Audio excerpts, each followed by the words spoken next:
Welcome to Shakambari జ్యోతిషాలయం. మనం ప్రతి వారము ఒక సబ్జెక్ట్ గురించి డిస్కస్ చేస్తున్నాం జ్యోతిష్యంలో. సో అందులో భాగంగా ఈరోజు డిస్కషన్ ఏంటంటే, మన జ్యోతిష్యానికి పితామహుడు ఎవరు, మన జ్యోతిష శాస్త్రంలో ఉన్న మొదటి జ్యోతిష్య గ్రంథం ఏది అనేది మొదటి టాపిక్. దాని మీద మన జ్ఞానేశ్వర్ గురూజీ మాట్లాడతారు. జ్ఞానేశ్వర్ సార్, మన జ్యోతిష పితామహుడు ఎవరు? Yeah. Good evening. Welcome to Shakambari Jyotishalayam. So వారం మనం కలిసి చర్చించుకునే అంశాల్లో ఈరోజు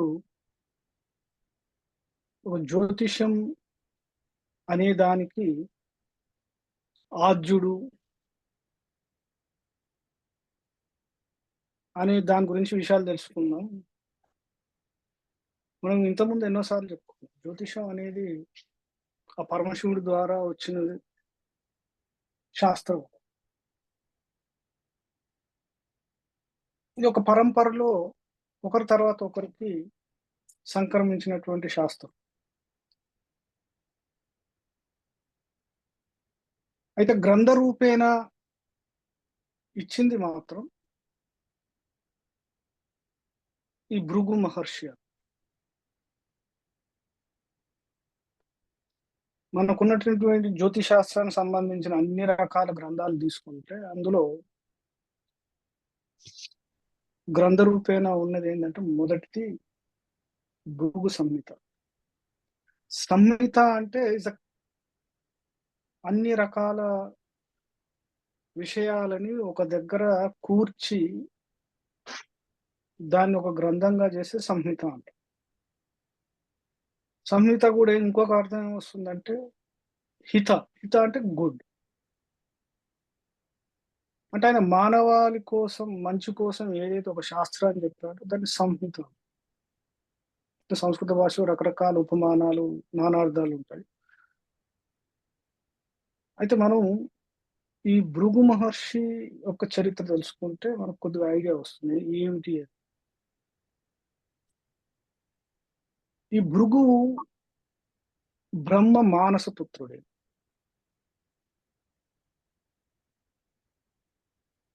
బ్రహ్మ మానస పుత్రుడైతే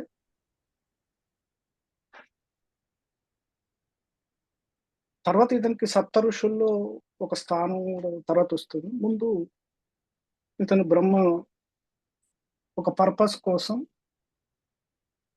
ఇతన్ని సృష్టించడం జరుగుతుంది. ఇంకా మానస పుత్రుల్లో ఇతను. తర్వాత ఇతనికి దక్ష ప్రజాపతి అయినటువంటి దక్షుడు ఉంటాడు. దక్ష ప్రజాపతి అంటారు. ఆయన కూతురు అయినటువంటి ఖ్యాతి, ఆమె పేరు ఖ్యాతి, ఆవిడనిచ్చి వివాహం చేస్తే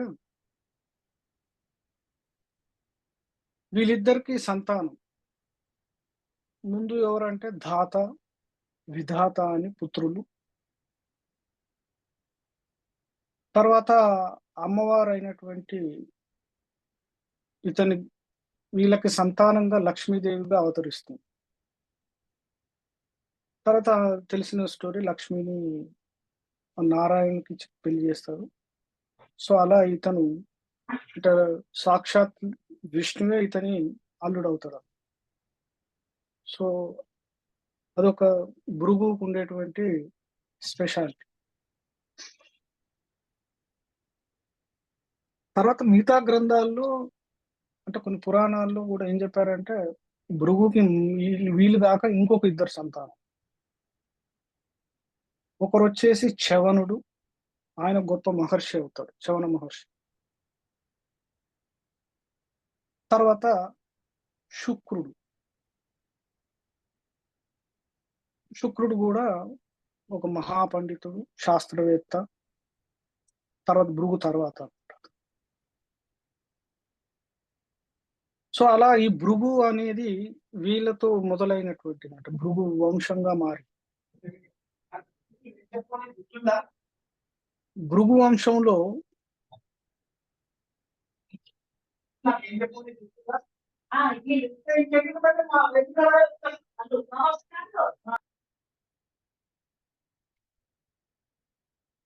భృగు వంశంలో బ్రాహ్మణులే గాక కొంతమంది క్షత్రియ ధర్మాన్ని గూడా పాటించారు. క్షత్రియ ధర్మాన్ని తీసుకొని అందులో మనకు భార్గవ వంశంలో కనిపించిన అతను అంటే జమదగ్ని సంతానం పరశురాముడు.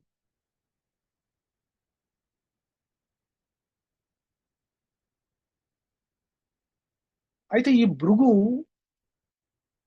బ్రహ్మ ద్వారా జ్యోతిష్ శాస్త్రాన్ని నేర్చుకున్నాక, ఆ జ్యోతిష్ శాస్త్రాన్ని మానవాళికి ఏ విధంగా ఉపయోగించాలి అనే దానికి ఆయన ఏం చేశాడంటే, పూర్తిగా వచ్చే కాలంలో ప్రతి మానవుని యొక్క జీవితం, ఆ జీవితంలో జరిగేటువంటి ప్రముఖ ఘట్టాలు అంటే ఏ సంవత్సరంలో పుట్టటం గానీ, మధ్యలో ఏమైనా సమస్యలు, ఆరోగ్య సమస్యలు గానీ, తల్లి, తండ్రి, వివాహం, ఉద్యోగం, వ్యాపారం, సంతానం, వాళ్ళ యొక్క జీవితం. అంటే ఒక వ్యక్తి యొక్క జీవితంలో ఎన్ని రకాల సంఘటనలుంటాయో ముఖ్యమైనవి. అందరికి అన్నీ జరగాల్సిన అవసరం లేదు. బట్ ఎవరైతే ఆ పర్టిక్యులర్ జాతకంలో ఏవేవి జరగటానికి అవకాశం ఉందో, ఆ అవకాశం ఉన్న సంఘటనలన్నీ ఒక జాతకం తీసుకొని దాన్ని ఎక్స్‌ప్లెయిన్ చేస్తూ అలా జ్యోతిషాన్ని రాశాడు. అంటే ఫస్ట్ టైమ్ మన హిందూ కల్చర్ మనకున్నటువంటి పురాణాలు, వేదాల ప్రకారం చూసుకుంటే జ్యోతిష్ శాస్త్రానికి సంబంధించి మొట్టమొదటగా ఒక గ్రంథ రూపంగా రాసింది మాత్రం భృగు మహర్షి. అయితే ఆయన చెప్పిందేందంటే, కొన్ని లక్షల జాతకాలు రాశాడు. కొంత ఒక గ్రంథాల్లో ఏమంటారంటే కనీసం 50,00,000 జాతకాలు రాశాడు.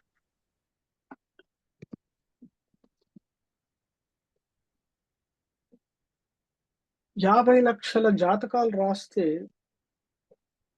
ఆ జాతకాలు ప్రస్తుతం ఎక్కడున్నాయంటే, ఇప్పుడు అందులో 1% కూడా అవైలబుల్ లేవు. దొరకటం లేదు. అయితే ఆయన భృగు మహర్షి రాసినటువంటి సమయం అనేది చరిత్ర ఆధారంగా మనకు లభించినటువంటి మిగతా గ్రంథాలు, మిగతా విషయాల ఆధారంగా చూసుకుంటే, ఈయన ఈ జాతకాలన్నీ రాసింది త్రేతాయుగంలో అని చెప్పి తెలిసింది. సో, ఆ త్రేతాయుగంలో అది గూడా ఈయన వ్యాస మహర్షి ఎలా అయితే మహాభారతాన్ని విఘ్నేశ్వరుని సహాయంతోటి రచించాడో, ఈ భృగు మహర్షి చెప్పినటువంటి ఈ 50,00,000 జాతకాలను కూడా స్వహస్తాలతో రాసింది విఘ్నేశ్వరుడు. సో, అందుకే ఆ జాతకాలలో అంత నిర్దిష్టంగా ఉంటుంది. ఒక అక్షరం పొల్లుపోకుండా చెప్పే ప్రతి విషయం సూటిగా, ఖచ్చితంగా జరిగేటువంటి విషయాలనేవి రాశాడు. కానీ మన ప్రాబ్లమ్ ఏంటంటే మనకవి దొరికే పరిస్థితులు లేవు. మధ్యలో మనకున్నటువంటి పూర్వకాలంలో తక్షశిల, నలంద టైంలలో విదేశస్తులు దాడి చేసి రకరకాల మనకున్నటువంటి గ్రంథాలయాలన్నిటిని తగలబెట్టి, దోసుకొని వెళ్ళిపోయిన సంఘటనలు మనకు హిస్టరీలో చాలా జరిగాయి. ఇప్పటికీ మద్రాస్ ఓరియంటల్ లైబ్రరీలో గాని, తంజావూరు లైబ్రరీలో గాని, తర్వాత కాశీ, బనారస్ యూనివర్సిటీలో ఉన్నటువంటి కొన్ని గ్రంథాల్లో ఈ భృగుకు సంబంధించినవి, తర్వాత కొంతమంది ఏంటంటే వంశపారంపర్యంగా వస్తున్నాయని చెప్పి కొంతమంది చెప్పుకుంటారు. మా వంశం భృగు వంశానికి సంబంధించినటువంటి వంశం. మా దగ్గర కొన్ని ఆయన రాసినటువంటి జాతకాలు ఉన్నాయని చెప్పి కొంతమంది. నాడీ జ్యోతిష్యం అనేది దానికి ఆధారం అనేది ఎవరంటే భృగు మహర్షి ఇచ్చినటువంటి భృగు సంహిత. సో, భృగు కాండ అంటుంది. సో, ఆ భృగు మహర్షి రాసినటువంటి జాతక చక్రాలు అక్కడక్కడ ఇప్పుడు మనకు తమిళనాడులో అంగుష్ట జాతకం అదే. అయితే భృగు మహర్షి చెప్పినప్పుడు ప్రతి జాతకంలో కొందరు అంటారు అతను ఎవరి జాతకం అయితే ఆయన రాశాడో ఆ జాతకాన్ని చూపించుకోవటానికి కూడా అంటే ఆ జాతకాన్ని తెలుసుకోవటానికి పలానా టైంలో వస్తాడని చెప్పి రాసి ఉంటుంది. సో అది మనం ఎవరైనా నాడి జ్యోతిష్యం చెప్పించుకున్న వాళ్ళకి అనుభవం అనమాట అది. నేను చాలా మందితో మాట్లాడాను ఇలాంటి వాళ్ళని. ఈవెన్ మా గురువు గారు ఏవి సుందరం సార్, తర్వాత మిగతా గురువులు కొంతమంది వాళ్ళు ప్రత్యక్షంగా ఆ నాడీ కాండం చదివేటప్పుడు అందులో రాసింది కరెక్టా కాదా అని చెప్పి దాన్ని కావాలని టెస్ట్ చేసి తర్వాత ఆశ్చర్యపోయిన సంఘటనలు చాలా ఉన్నాయని చెప్పారు. ఎందుకంటే అందులో విషయం ఆ మహర్షి రాసినటువంటి విషయం అలాంటిది. అందుకు అందుకేంటంటే భృగు మహర్షి ఆయన జ్యోతిష్ శాస్త్రానికి ఆద్యుడు. తర్వాత ఇంకొక స్టోరీ ఉంది వాడుకలో. మనకు తెలిసినటువంటి స్టోరీ ఒకటేంటిదంటే విష్ణువు సప్తమహర్షులందరూ ఒక యజ్ఞం చేసినప్పుడు ఆ యజ్ఞానికి ఎవరు కర్త, ఎవరికి ఆకుతి ఇవ్వాల్సి ఉంటుంది అని త్రిమూర్తుల్లో ఎవరికి ఇవ్వాలని చెప్పి టెస్ట్ చేయడానికి బయలుదేరి అందరినీ పరీక్షించి చివరికి విష్ణువు దగ్గరకు వచ్చి ఏం చేస్తాడంటే కోపం వచ్చి కాలుతో విష్ణువు యొక్క వక్షస్థలాన్ని తన్నినటువంటి కథ మనందరూ తెలుసు. సో దాని ద్వారా లక్ష్మి వెళ్ళిపోవటం, తర్వాత విష్ణువు అక్కడి నుంచి రావటం, వెంకటేశ్వరుడు యొక్క కథ మనకు అందరూ తెలిసింది. అదొక స్టోరీ. అయితే అందులో భృగు ఏం చెప్పారంటే ఆయన లక్ష్మీదేవికి తండ్రి అయిన తర్వాత కూడా కొంతకాలం చాలా దరిద్రమైనటువంటి స్థితిలో బతకాల్సి వచ్చిందనమాట. సో ఆ కోపంలో విష్ణువుని తూలనాడితే విష్ణువు ఏం చేస్తాడంటే, సో నీకున్నటువంటి శాస్త్రాన్ని ఏదైతే బ్రహ్మదేవునికి ఇచ్చాడో వచ్చే యుగాల్లో ద్వాపరం, త్రేతాయుగం, కలియుగం వచ్చే యుగాల్లో మనుషులకు కావలసినటువంటి ఈ జ్యోతిష్ శాస్త్రాన్ని గ్రంథ రూపేణ దాన్ని రచించి దాని ద్వారా వచ్చేటువంటి ఆదాయానికి మీ సంతతి జీవించవచ్చు అని చెప్పి విష్ణువు సలహా ఇస్తాడు. సో ఆ విష్ణువు సలహా మేరకు ఇతను అప్పుడు ఈ జ్యోతిష్ శాస్త్రాన్ని ఆ, రాయటం మొదలు పెడతాడు. సో అంటే ఎన్నో యుగాల తర్వాత ఒక వ్యక్తి యొక్క జననం, తర్వాత ఆ వ్యక్తి తన జీవితంలో ఏ ఏ సంఘటనలు, ఎలాంటి స్థితిలో, ఏ ఏ సంవత్సరాల్లో ఎలాంటి జీవితం గడుపుతాడు అని చెప్పి రాయటం అనేది అది పూర్తిగా ఒక బ్రహ్మ యొక్క లేదా భగవాన్ యొక్క అనుగ్రహం ఉంటే తప్ప రాయలేనటువంటి స్థితి. ఈ రోజుల్లో మనం ఇన్ని శాస్త్రాలున్నా ఆ శాస్త్రాన్ని చదివి అందులో మహర్షి చెప్పినటువంటి అంతరార్థాన్ని తెలుసుకోలేక సంవత్సరాల తరబడి ఆ శాస్త్రాన్ని చదువుతూ విషయాన్ని తెలుసుకోలేక ఇప్పటికీ మనం ఆ మహర్షి చెప్పిన దాంట్లో 1% జ్యోతిష్యాన్ని అంటే ఫ్యూచర్ లో జరిగేటువంటి సంఘటనలు కానీ భూత భవిష్యత్ వర్తమానం. జ్యోతిషం అంటేనే 3 రకాలు చెప్పాల్సి. సో ఈ భూత భవిష్యత్ వర్తమానాన్ని చెప్పటానికి మనం ఎంత కష్టపడతామో అందరికీ తెలుసు, జ్యోతిష్ శాస్త్రం ఉండే వాళ్ళందరూ. అలాంటి మహర్షి ఎన్నో యుగాల తర్వాత వచ్చే వ్యక్తి యొక్క జీవితాన్ని పూర్తిగా కళ్ళకు కట్టేటట్టు రచించటం అనేది అతనికి ఉన్నటువంటి ఆ మేధాశక్తికి, తర్వాత భగవంతుని యొక్క అనుగ్రహం అనేది మన అందులో కనిపిస్తుంది ఆ మహర్షి. తర్వాత ఈ భృగు మహర్షి ఒకటే కాకుండా ఈయన వంశంలో ఈయన సంతానం శుక్రుడు ఆ శాస్త్రాన్ని ఇంకా ముందుకు తీసుకెళ్ళినటువంటి శుక్ర శుక్రాచార్య తన తండ్రి ఇచ్చినటువంటి జ్ఞానాన్ని, తర్వాత అతను చేసినటువంటి తపస్సు, తండ్రి యొక్క అనుగ్రహం అనుకో ఇతను నవగ్రహాల్లో ఒక స్థానం కూడా సంపాదించుకున్నాడు.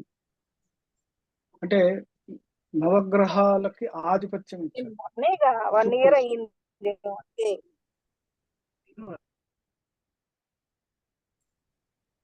సార్ మ్యూట్ చేశాను సార్. సో ఈ భృగు వంశం అనేది ఆ వంశంలో ఉన్నటువంటి శిష్య పరంపర తర్వాత ఆ పరంపరలో ఏం చేశారంటే కొంతకాలం అయిన తర్వాత ఆయన చెప్పినటువంటి శాస్త్రంలో ఎందుకంటే భృగు యొక్క సిద్ధాంతంలో ఇప్పుడు మనం ప్రస్తుతం చదువుతున్నటువంటి లగ్నం ఇవన్నీ ఏవి లేకుండా రాశి మండలంలో గ్రహాల యొక్క స్థితి మూలంగా మాత్రమే జీవితాన్ని చెప్పడం అనేది ఆయన యొక్క విశిష్టత. లేకుండా వాళ్ళ దగ్గర కొనుక్కట్లో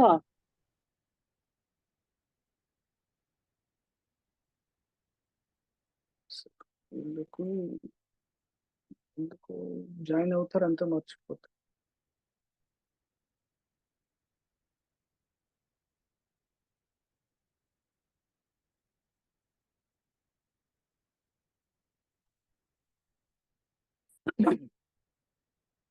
సో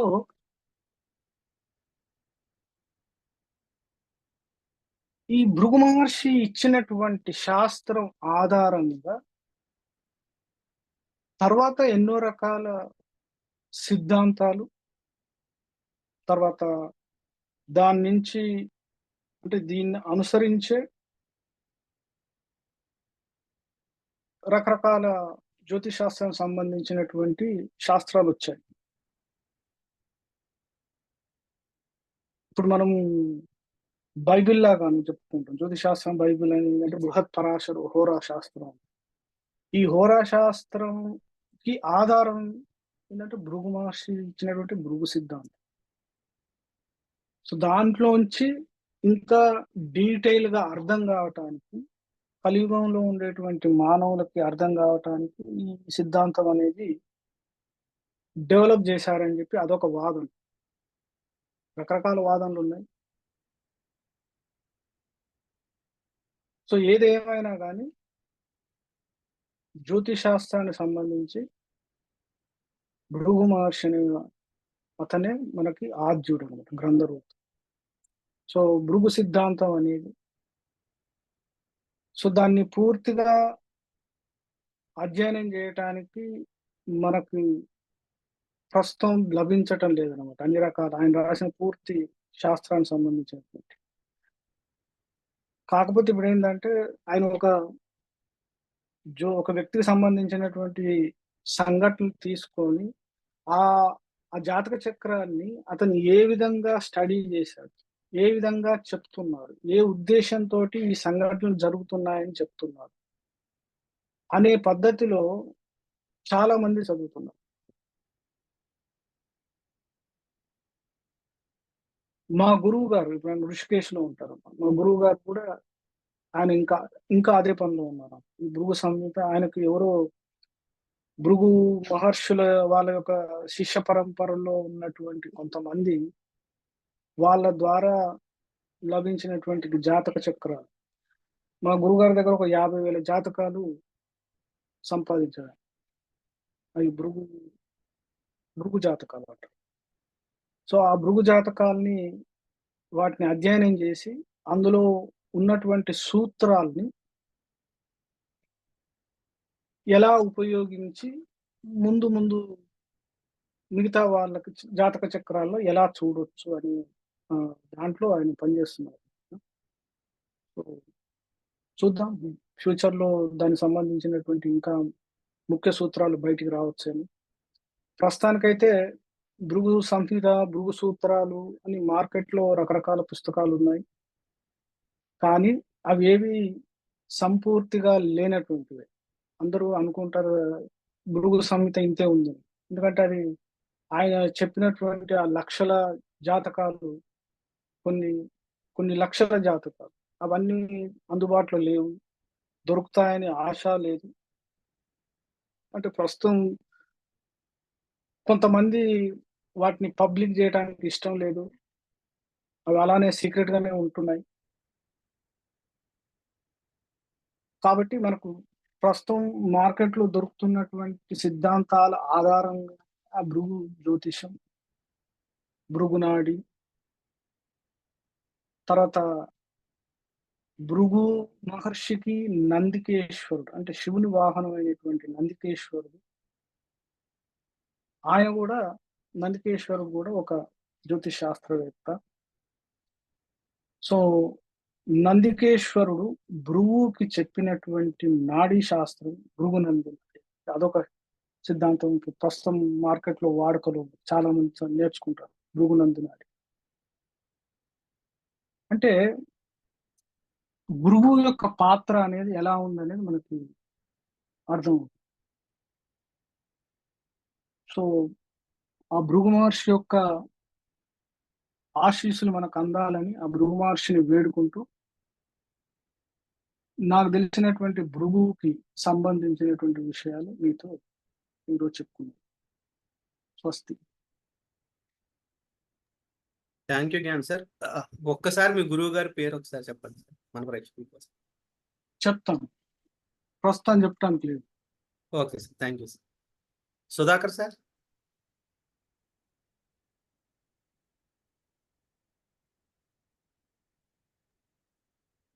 జ్యోతిష శాస్త్రంలో మొదటి గ్రంథం భృగు సంహిత గురించి మీ మాటలు. Welcome to Shakambari Jyotishalayam. ఓం గం మహాగణాధిపతయే నమః. ఓం శ్రీ మాత్రే నమః. ఓం శ్రీ గురుభ్యో నమః. ఈరోజు భృగు మహర్షి అదేవిధంగా భృగు సంహిత అనేటువంటి మొదటి గ్రంథం, జ్యోతిష్యంలో మొదటి గ్రంథం గురించి. భృగు మహర్షి ఋషుల్లో చాలా గొప్పవాడు.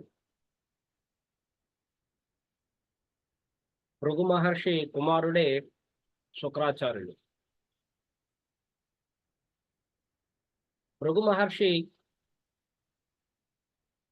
ముఖ్యంగా ఇంద్రుడి దగ్గర యజ్ఞాలు, యాగాలు, క్రతువులు ఇవి చేస్తూ ఉన్నటువంటి వాడు. అది ఒక కొలను దగ్గరగా ఆ యజ్ఞాలు అనేది కంటిన్యూగా జరుగుతూ ఉంటుంది. అంటే అగ్నిదేవుడికి ముఖ్యంగా ఈ యజ్ఞాలు అనేది కంటిన్యూగా జరుగుతూ ఉంటేనే ఇంద్రుని యొక్క సింహాసనం దక్కుతుంది ఇంద్రునికి. ఎవరైతే 1000 అశ్వమేధ యాగాలు చేస్తారో వాళ్ళు ఇంద్రుడు అవుతారు. కాబట్టి ఇంద్రుడైనా సరే యాగం చేస్తూనే ఉండాల్సింది. అందువల్ల భృగు మహర్షిని పౌరోహిత్యం ఉంచుకుంటాడు. ఈ భృగు మహర్షి చాలా జ్ఞాని. భృగు అంటే చూడు అనే జ్ఞాని, చూడు లేకుంటే జ్ఞాని అనే అర్థం. సంహిత అంటే సేకరణ, అంటే జ్ఞానాన్ని సేకరించడం,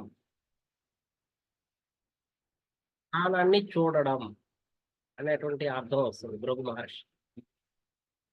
ఈ భృగు మహర్షి భార్య పేరు పులోమ. ఆమె చాలా చిన్న వయసు, చాలా అందగత్తె కూడా. ఆమె గర్భంగా ఉన్నప్పుడు నేను నీతో పాటు వస్తాను, నేను కూడా యజ్ఞాల్లో కూడా పాల్గొంటాను అనేసి ఆమె కూడా రావడం జరుగుతుంది. ఒకనాడు ఉదయం స్నానానికి బయలుదేరుతున్నప్పుడు పులోమని పిలిచి ఈ యజ్ఞానికి కావలసినటువంటి వస్తు సేకరణ చేసి పెట్టు, నేను స్నానానికి వెళ్ళొస్తాను అనేసి భృగు మహర్షి వెళ్ళడం జరుగుతుంది. ఈ లోపుగా పులోముడు అనేటువంటి రాక్షసుడు అటువైపుగా వచ్చి పులోమాని చూసి, అంటే ఈ పులోముడు అనేటువంటి రాక్షసుడికి పెళ్లికి ముందే ఆమె అంటే చాలా ఇష్టం. అయితే రాక్షసుడు కాబట్టి ఆమె అంగీకరించలేదు పులోముడు అనేటువంటి రాక్షసుని పెళ్లి చేసుకోవడానికి. ఇప్పుడు చూసినటువంటి పులోముడు ఆగి ఒకసారి ఈమె పులోమ అవునా కాదా అనేటువంటి సందేహం కలుగుతుంది, చాలా కాలం అయింది కాబట్టి. భృగు మహర్షి స్నానానికి వెళ్ళాడు. ఎవరిని అడగాల? ఇంకా యజ్ఞం అంటే అక్కడ అగ్నిదేవుడు ఉన్నాడు కాబట్టి అగ్నిదేవుని పిలుస్తాడు. ఏమి ఎవరో చెప్పు, పులోమ అవునా కాదా, ఎవరు ఏమే అనేసి అడుగుతాడు. అడిగితే అగ్నిదేవుడు చాలా సమయం తీసుకొని ఆలోచించి తర్వాత భృగు మహర్షి భార్య ఆమె పులోమ, ఆమె గర్భంగా ఉన్నది అని చెప్పడం జరుగుతుంది. చెప్పిన వెంటనే పులోముడు అనేటువంటి రాక్షసుడు వారాహ అవతారంలో ఆమెను తీసుకుని వెళ్తాడు. గర్భంగా ఉన్నటువంటి ఆమె ఒకసారిగా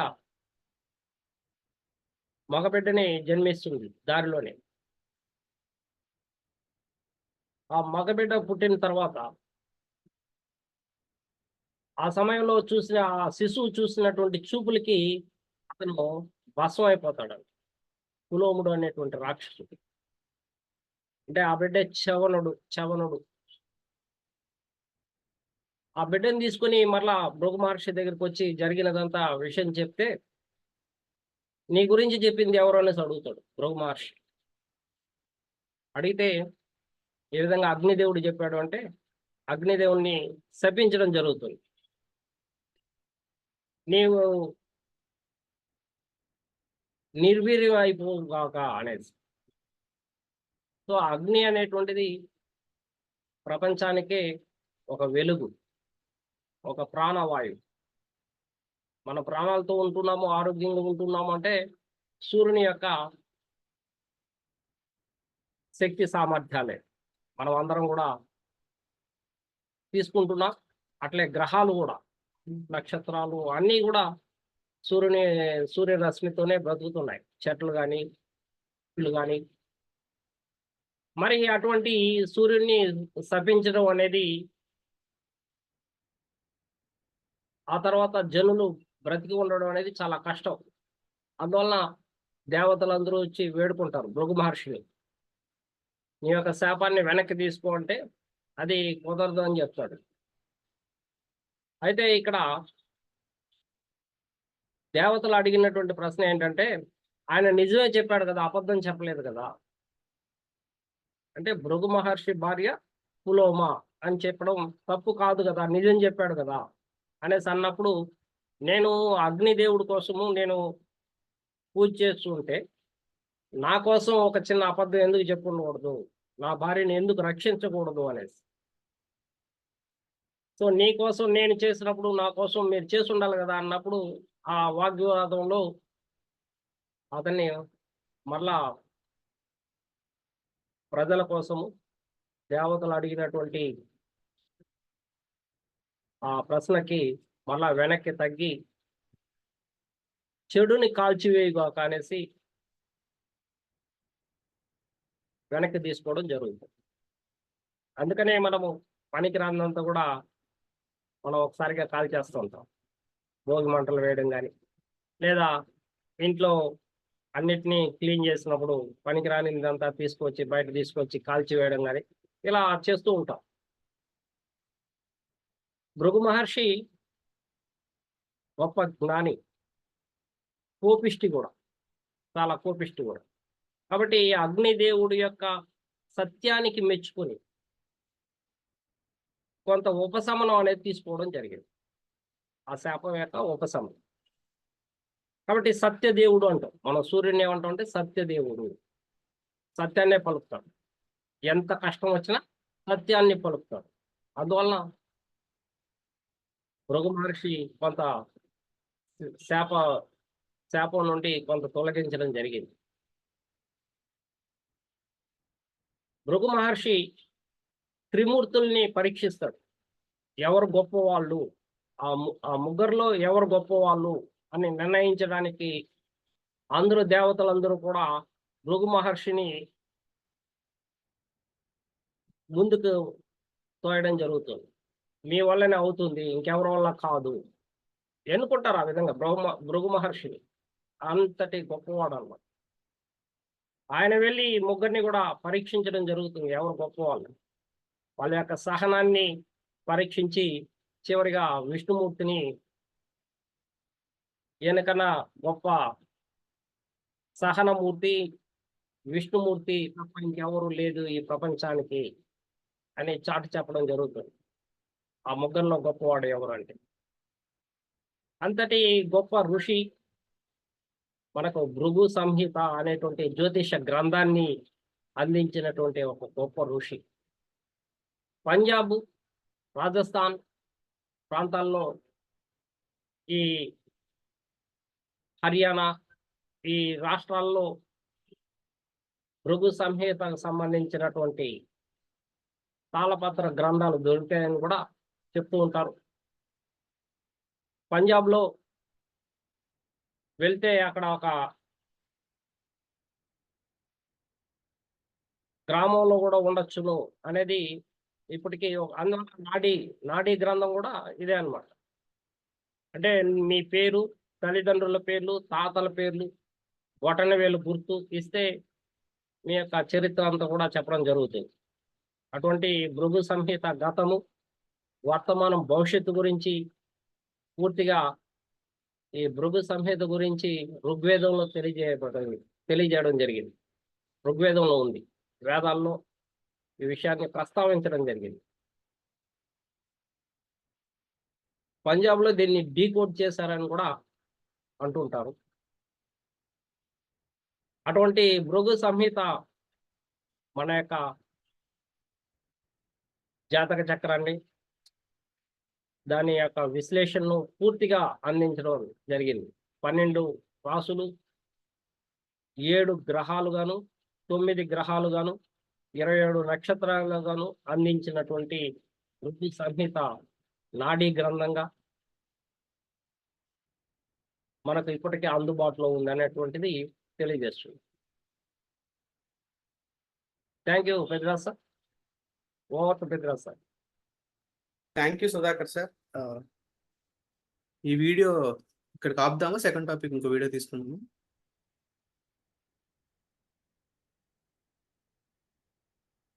సుధాకర్ సార్, ఎస్, వీడియో ఇక్కడ కాపీ సెకండ్ టాపిక్ ఇంకో వీడియోలో తీసుకుందాం అంటున్నాను. Okay. Okay, thanks for watching Shakambari Jyotishalayam. Shakambari Jyotishalayam చూస్తున్న ప్రేక్షకులకు మనం ఏంటంటే, మా ఛానల్ని ఈ కంటెంట్ నచ్చితే లైక్ చేయండి, షేర్ చేయండి, ఛానల్ సబ్స్క్రైబ్ చేసుకోండి. సో దాన్ని బట్టి మా కంటెంట్ ఎలా ఉంది ఏంటి అనేది మేము రివ్యూ చేసుకోవడం బాగుంటుంది. Thanks for watching Shakambari YouTube channel.